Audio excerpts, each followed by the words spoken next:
Let me ask you something. If I give you just a few minutes of your time, in exchange I will boost your aesthetic gains, or what I call your AI, or your aesthetic index, by 150%. Would you have taken that deal? If you're somewhat like me, a young man who has a massive amount of libido and wants to attract girls, of course you would. But here's the thing, most people don't even know what their aesthetic index even is, let alone how to even improve it. See, this when people mention AI these days, they think about like artificial intelligence, chatbots, cheating on your homework. But when I say AI on this channel, I'm talking about something more niche, something that is not really for everyone like AI does, your aesthetic index.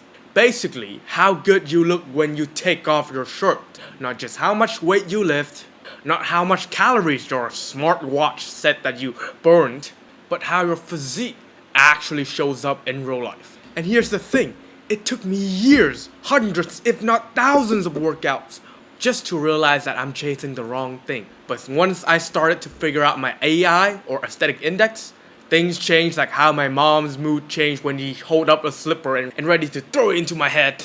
And my aesthetic gains literally boost up to 150% for me.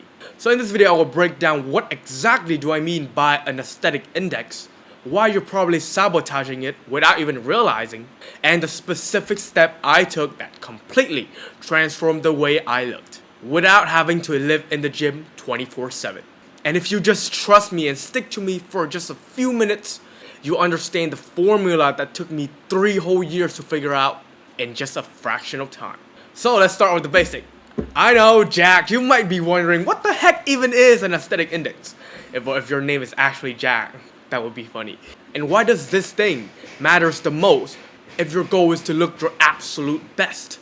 Think of it like this. If you are a player, a character in a video game, your AI would be like a specific charisma stat. And no, this is not an MMORPG game. You're not gonna slay dragons. You're just gonna do whatever the hell you're gonna do in real life anyways. Imagine it to be a video game. And of course, charisma stat is not related to how strong you are or how endurance you are in the treadmill. For us young men, most likely if you're watching this video, you don't really have that privilege. And this AI stat is just a balance between muscle and proportion. And when these two combines, it will turn into some piece of sculptural art that you yourself would be satisfied about in the mirror. Like me, back in school, you could be great at one subject, but if you bomb the other, your report card's still gonna look disgustingly bad. That was me in the past, by the way. But to fitness, it's the same. If you just go all in on the treadmill, and you don't even train weights at all, you won't start to look aesthetic. But if you only train weight, only focus on how strong are you benching, without even controlling your calories and actually make yourself look lean, you won't look aesthetic either. Basically, the AI score, the charisma score, is the overall stat of what you do to improve your look. If one stat just lags behind a little bit, or maybe lags behind too much, then your physique won't look aesthetic. Actually, let me make it a bit more simple. Imagine you got a 10. Let's just say the score is a 10 out of 10, okay? So we got a 10 on, muscle, but 0 on leanness, okay? So 10 plus 0 is 10, right? We got 10 point over here. But on the other side, you got, let's just say 7 on muscle, but 7 also on leanness. And to get 10 compared to getting 7 on one subject in school is the whole big difference. To get 10 is so fucking hard. But to get 7 is, you have to learn the fundamentals a little bit. Something like that. It works the same way in fitness. But now we got 7 and 7. So 7 plus 7 is 14. 14 is now bigger than the 10. So what took you so much time to get 10 at, maybe it takes you like 30 minutes-ish to get 7. And overall, a lot of fundamental stat will contribute to your AI. Because when I started, I also trained the wrong thing. I thought that, the more weight I lift, the better I would look. So I started pushing like strength only routine, like a 5x5 powerlifting lift, something like that. And don't get me wrong, those still works for what they're designed for. I do get stronger, a lot stronger, but my body, it looks like an average powerlifter. Like I'm pretty jacked, but I'm a bit fluffy somewhere. I didn't look like those physique that I admired on Instagram. Basically, my aesthetic score was on average, even though I was still killing myself in the gym. And that's when I realized that your aesthetic score actually comes from a lot of aspects. Of course, not every aspect, but a lot of fundamental aspect. You don't just focus on one thing and then your physique automatically become aesthetic. You focus on being aesthetic as a whole, and every single thing that contributes to being aesthetic, you have to spread it even. Some people have more time, more energy to put in building their aesthetic. Sure, their grade will be higher. But if you're like me, a pretty busy teenager who has a lot of things to do, your best bet is just to spread it out even. Do the easy part first that's easy to get your grade up, like around to 5 and 6 like in school, and spread it all into the fundamental things. And let's be real to yourself. Wanting to look better, to look more aesthetic, is the reason most young men get into the gym in the first place. Well, we're not talking about the initial motivation like your ex dumped you or something like that. Then the reason for most young men of getting into the gym is because they want to look better. If you're actually being honest about yourself. Around 80% of young men has this desire. And this might be controversial, but I'll just say it. Nobody gives a fuck if you bench 225 or something like that in real life. Like, oh, you go up to a girl, a random girl, I bench 225, babe. The fuck you're talking about? Because if you look fat and you said you bench 225, girls at the bars, of course, they're brain dead and something like that. They don't care. They just want fun. They would just like, you're so fat. Am you strong? I don't believe that. Just something like that. And nobody cares that, oh, I run for so much on the treadmill. I ran 30 minutes today on the treadmill. I burned 500 calories.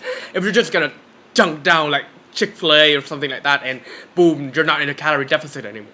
What people actually notice and what you will feel proud and desire is actually how your physique comes in together. And the good news is, if you have that same goal as me, once you know how to target it directly, every workout, every meal, every hour of recovery, that you stay consistent to this journey becomes 10 times more efficient. Now here's another thing you need to consider. Most people don't just fail to, level up their aesthetic index score. They're actually lowering it. And I know this because I used to do the same thing. So let's talk about the most common ways you're probably ruining your aesthetic index score right now without even realizing it. Mistake number 1, you're ego lifting. Because like I said before, when I first stepped foot in the gym, I thought process is, stacking more weights onto the bar and then just push it up. Yeah, next week I put in another 5 kilos each side and push it up. Next week I put in another 2.5 kilo. Oh, if there's more weight on the bar, that means I'm getting stronger. But what I didn't realize is that, when I actually push the weight, first week when the weight is not that strong, my form is still fine, I still go pretty down. And the more weight I put in without me actually be able to handle it, the worse my form become, the worse and worse and worse, until the point that I bench like this. What the fuck? And sure, even if I got stronger, if I just keep spamming bench press like that, I do get stronger, I do have to eat more to lift more weight because mass moves mass. And then my aesthetic score would go down trying just to chase up weight, thinking that it would make me look better. So if you're lifting for Instagram clout, instead of actually respecting the range of motion and training to failure, you're just literally trading aesthetic for your fat ass ego. And then after being in the zone where I just lift more weight is better, I fall into the too much volume trap. I thought if I just work harder, more sets, more reps, longer workouts, the result would come way faster. So I started to spam volume after volume, doing like 10 sets for my chest in one session. And maybe even ran for like 30 minutes before my workout because I thought, if I sweat more before my weightlifting session, it would burn up my fat like butter. Guess what? Doing all that just made me burnt out. And my aesthetic index score isn't even rising up. Because instead of just focusing on intensity, I wasted time doing just random fluff sets. Because I'm afraid of pushing myself. I thought it would hurt, it would be painful, so I tried avoiding it. But avoiding it made me have 0 results. Think of it like studying. If you just reread the textbook 5 times and you don't know what the hell you're reading and maybe the book now looks like scribbleish to you, then you're probably not even learning anything. And lastly, mistake number 3, obsession of abs. Oh boy, I used to spam like crunches and those bicycle crunch kind of ab workout, like circuit style ab workout every single day, thinking that, this is how I will get a 6-pack. But here's a hard truth for you. You can't out crunch a bad diet. If my diet sucks, if I'm not in a calorie deficit, Even if I'm building muscle in the abs, yes, sure, building muscle in the abs will make it show quicker. But if the layer of fat is still too thick for me to actually even see those abs I just showed, you will not see your abs. That's just the thing. If you have a very great phone, behind us just say a wall. This is a big wall, right? You will not see the phone. Like imagine if Steve Jobs shows that this is the new iPhone, and then he just show a scale in front of the phone and just hiding that phone around. Oh, actually our greatest product is right behind the scale, behind this cardboard thing I'm holding. Just trust me. No one would actually believe that you have great abs, you train abs every single day, you put up so much hard work if they can't actually see it.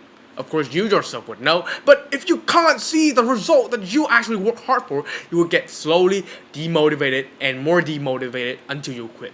So what I do is, I use the 80-20 rule. For this case scenario, losing body fat was more important than doing ab crunches for abs. So I focus 80% of my effort on my diet actually. Make my diet sustainable, actually be in a calorie deficit so I start to lose body fat. And then the 20% of other effort, I do some ab training. And when my fat starts to melt up, now I actually see my hard work. Instead of just blaming cardio, praying for the God that, 6 weeks later, like in this YouTube video says, I will have 6-pack abs. Oh dear God, I'm gonna do bicycle crunches for 30 minutes every single day. No, that would not work. So yeah, focus on your diet first, then you do your ab training later. It's not too late. So if that's you, making all these mistakes, maybe even one of those, grinding in the gym, sweating buckets and not seeing your physique changing, don't worry, I will start too. And the good news is, changing this is way more simple than you think. So here's how you do it step by step. First, always master your form before anything. Forget how much weight are on the bar. Think of your muscle like a speaker.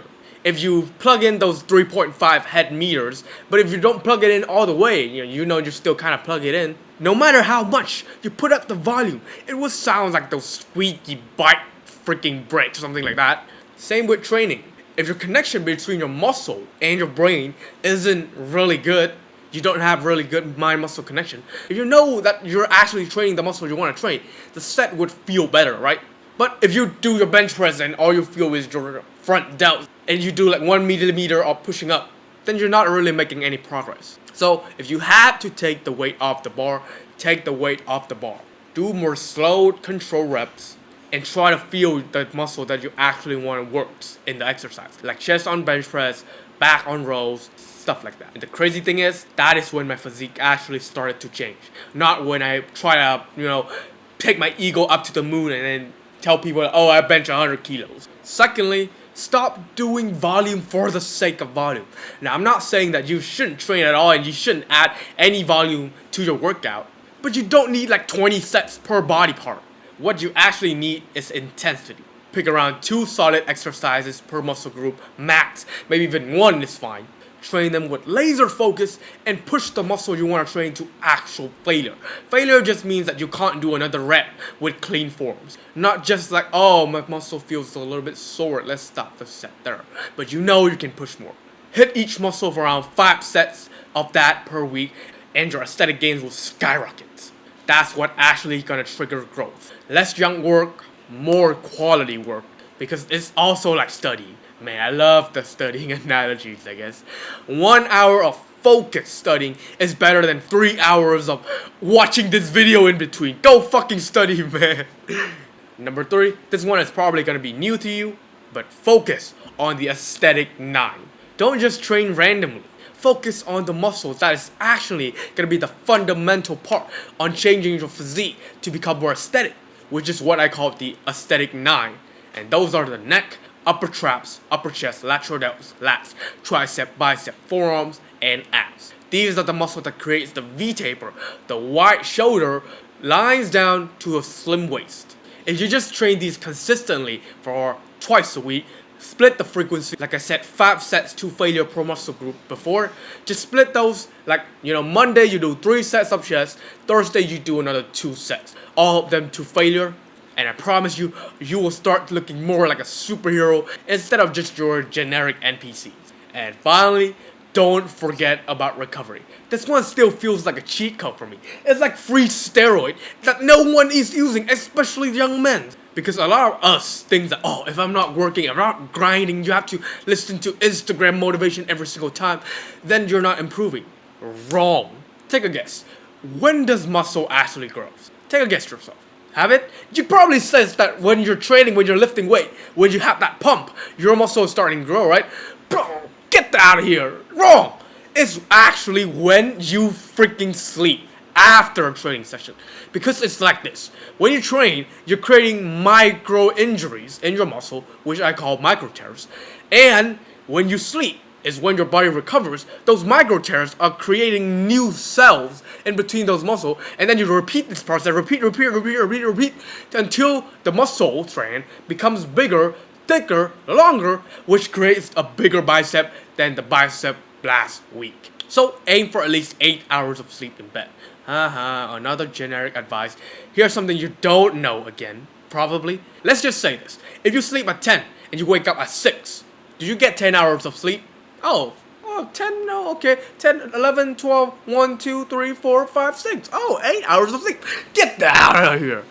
You are actually, okay, imagine this. Did you jump on the bed and then you just sleep right away? No, what the hell not? You probably think about if your crush even texts you anyways, or did you have to wait until the next morning till your crush even replies to your message? Because for young men, good sleep efficiency is about 80 to 85%. So probably for 8 hours of time you spend on bed, you're probably only asleep for around 85% of that. Maybe around 7 hours-ish. So if you want 8 hours of sleep, try to add around 1 hour of winding down time. That is when your body actually gets enough 8 hours of sleep a day. So if you're serious about this, if you're serious about wanting the best aesthetic physique possible, then get yourself at least 9 hours in. So to sum it up, nail your form, push intensity, instead of just drowning yourself in volume. Prioritize the aesthetic 9, and treat recovery like a part of your program. Because it is. Do this and your aesthetic index score will boost without you ever burning out because you have to spend 3 hours in the gym every single day. Instead, you can just literally sleep more and get better gains. How good is that? And trust me, that is when training goes from frustrating to actually exciting. Because you actually start to see the changes that you worked so much for, that you have been chasing for so long. And if you don't want to figure all the teeny tiny part of this all alone, that's exactly why I have built my own private community. Inside you have access to a like-minded group of people who are all on the same goal as you. You can DM me anytime for one-on-one advices 24/7. And every week I host an exclusive call where we dive down into your nutrition, training, your lifestyle, all the other things, and roast them all kindly so that you can actually improve. All of this will bring you massive motivation, and if that all sounds like what you're missing, check the top link in the description down below. I'll be waiting for you on the inside. And click here to watch another video that YouTube recommends on my channel, because if you like this video, I'm sure this will bring a lot of value to you.